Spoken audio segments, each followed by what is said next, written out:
Time కదా, పిల్లలు బయటికి వెళ్ళకుండా టైంపాస్కు ఏదో ఒక స్నాక్స్ పెట్టాలి కదా. ఈరోజు స్పెషల్ మనం ఎగ్, బ్రెడ్, ఆనియన్స్, కొత్తిమీర అవి వేసి బ్రెడ్ ఆమ్లెట్ చేద్దాం. నేను 4 బ్రెడ్స్ తీసుకున్నాను, వాటికి 3 ఎగ్స్ సరిపోతాయి.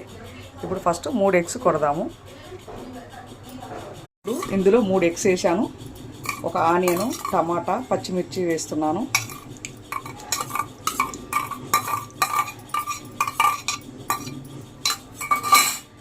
టేస్ట్ కోసం కొత్తిమీర కూడా వేస్తున్నాను. ఇప్పుడు 1/2 స్పూను కారం వేస్తున్నాను. మరీ సప్పకుంటే పిల్లలు తినరు కదా ఈ రోజులలో. కొద్దిగా టేస్ట్ కోసం సాల్ట్ వేస్తున్నా.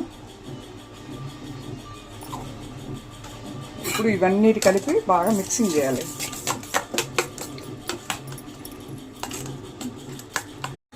కొద్దిగా టేస్ట్ కోసం ధనియాల పొడి,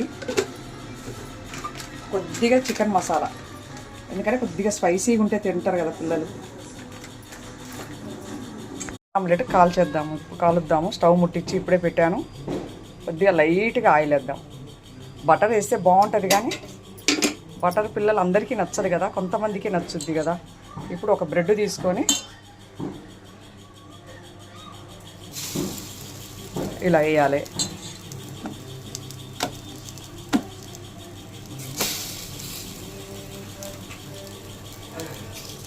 కొద్దిగా మనం ఆనియన్స్ అవన్నీ తీసుకున్నాం కదా, అవి ఇట్లా విడిగా వేసేస్తే పట్టేస్తే అయిపోతుంది. ఎందుకంటే కామన్గా వాటికి పట్టి రాదు కదా, స్పూన్తో వేసినా మంచిగా ఉంటుంది. కానీ ఆల్ రౌండ్ మనం మొత్తం ఎగ్ అంతా ముట్టేసుకున్నాం కాబట్టి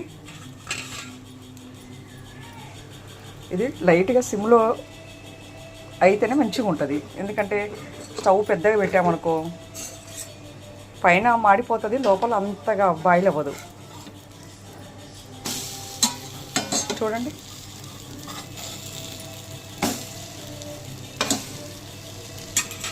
ఓకే.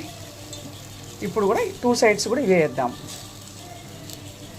మ్యాక్సిమం పిల్లలకు ఇవి టేస్ట్కి బాగుంటుంది కదా. మనం పిల్లలకు ఎక్కువ పీసెస్ అవపడాలి కాబట్టి కొద్దిగా ఇట్లా లైట్గా ఇట్లా స్టైల్గా చేసామనుకోండి, వాళ్ళకి ఎక్కువ పీసెస్ అవపడతాయి.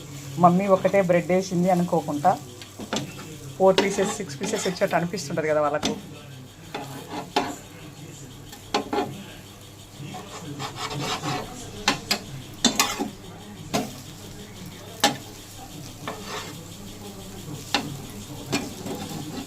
Omelette completed friend. ఎలా ఉంది?